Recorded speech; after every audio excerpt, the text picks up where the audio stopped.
Alright guys, this is Berto. Just wanted to show you a little bit of the features and how the Chinese radio is holding up. I installed it about 5-6 months ago, and it's still working pretty good for almost $500. I think it was 475 or something like that. But let's start it up. I have it set, of course, so when you start it up, you have the Kia logo on there. And right now it's playing my USB, and it'll show you everything you have on USB. You know, you can scroll down with it by using the steering wheel controls, just like that. Okay, you can also have your volume set up. Okay, you can change the mode too just by hitting the mode button, and the screen just actually go to your mode, and if you keep hitting it, it'll just keep switching over.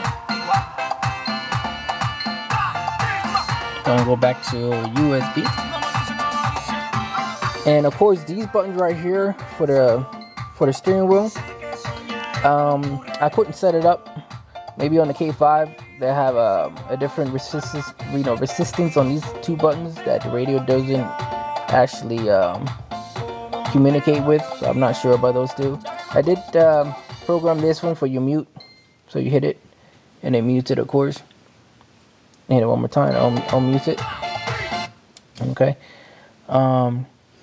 Now for the navigation and stuff, it's actually really accurate. I mean, it's pretty fast, and I want to show you how it looks like for the movie.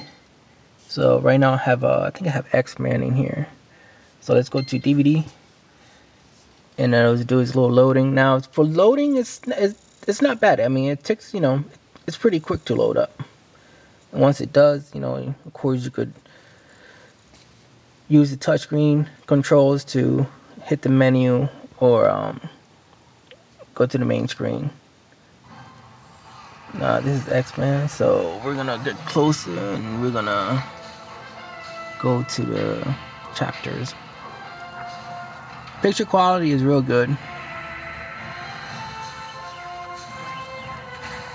And now let's go to scenes. Oh, let's go to scenes there. Now let's pick up one of these scenes here.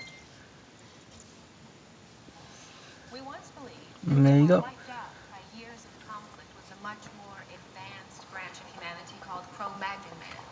But recent research into our own DNA suggests that these two. So I mean, from the video, I mean, you might not see that it's really clear, but you know, in person, it's actually the display is really clear. So if you want, let's get out of there. Let's go to the navigation. Actually, let me stop this first. Come on, pay attention. Now let's go to the navigation. Now navigation, of course, also is pretty fast. You know, you can put any whatchamacallit you want, any destination you want, and it's pretty quick. Loading time, I guess, is pretty quick also. So let's click on navigation. I'll do a little loading setup there.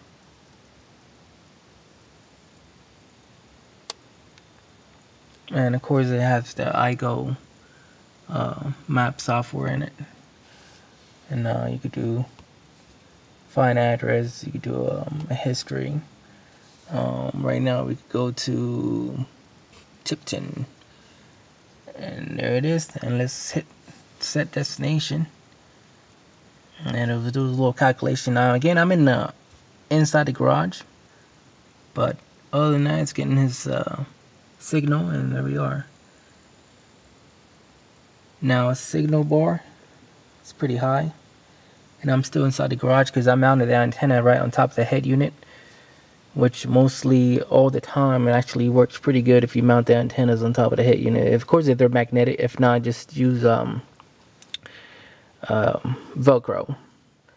And it'll work pretty good. As long as there's no metal on top of the antenna, you should be good to go. So like right now, let's get out of here. I'm gonna hit exit there. Let's go back to source, and we could go to radio.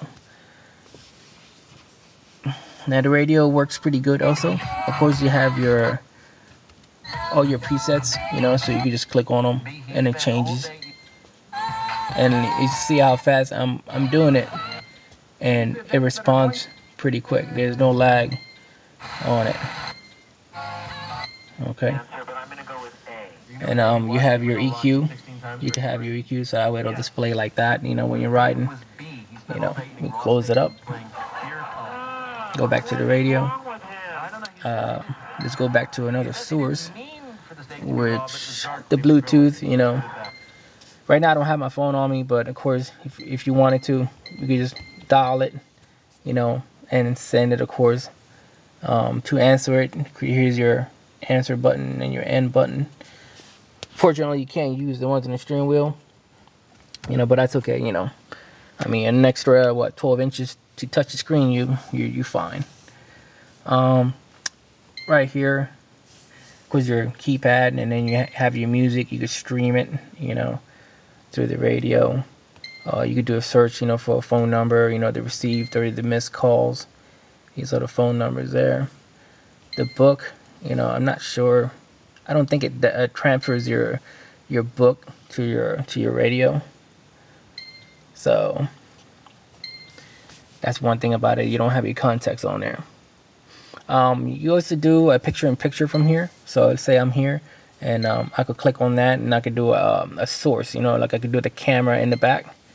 Or so if I had another input for another video, you could do it a camera, or you could do it a DVD player. And there's my my X-Men there. You can go back to it, close it out, go picture-in-picture. There's your X-Men playing, and you still have your Bluetooth going. Or you could actually swap them out, so your Bluetooth will be in here, and then your picture will be a lot bigger.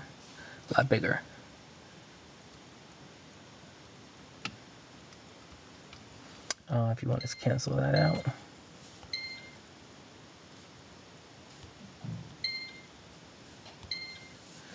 And that's about it. I mean, you could change colors on it too on the main screen here. And there's a brightness. You can change the color of the buttons. They're blue, purple, or red. If you had a TV adapter, of course, you could watch your TV on it. Auxiliary, if you want to bring on another source, like a DVR or a gaming system, you could just hit auxiliary, and you'll be able to play your video games there. But I have nothing connected there, so that's all. And your VCDC is like, it's kind of like your UVO kinda. You can actually record or rip the CDs to the radio itself. You have 6 choices here, and then all your tracks will line up here, and you could actually save it on this on the radio, and you don't have to have the CD itself. I haven't used it really because I use my USB mostly. So, but if you like that, you have that option there. Your iPod, of course, once you have your iPhone hooked up to it, or your iPod, just click on iPod, and actually it'll bring up your all your features and menus and stuff. I don't think it works right now because there's nothing hooked up. And of course, you have your card. You click on that, and it'll be reading the card from the SD. But right now I don't have my card there, so there's nothing there also. Let's go back to the USB. And again, it's pretty quick. I have to see when I'm touching the screen, it actually responds to it, pretty quick. And that's about it, though. I mean, no troubles, so far whatsoever. Comes with the remote. Basically, I really don't use it unless I have people in the back and they want to watch a movie. So, they can use the remote to change the scenes or fast forward or something. And also I hooked up the camera on this on my car, because you can't get a camera from a dealership, so I had to get a camera from a Mitsubishi, which it fit this car perfectly. I mean it was like made for it. So you know, you shift it, you have it in reverse, and camera itself, it goes back. You have your grid there. You know, right here you can't really see it too much on the screen, but there's your bumper there. You know, your stop line. And switch it back, put it on park, switches right back to USB real quick. Once again, switched it, reverse, right back to park. So once I installed it, I did my camera, of course, so that was, since I was already in there, just took care of everything. And that's about it. You know, other than that, like I said, everything is pretty good. You know, on the face itself, you have your source, your mute, your band, your eject, your DVD button. Here's your navigation button, auxiliary, and USD. Inside here, of course, you have USD, one slot for an SD card, and one slot for your map card. And that's about it. Hopefully you guys can actually make a decision or decide. But like I said, you know, I don't know if I was just lucky or what, but it's been working good, and so far so good. So I'll see you guys in the forum. Take care.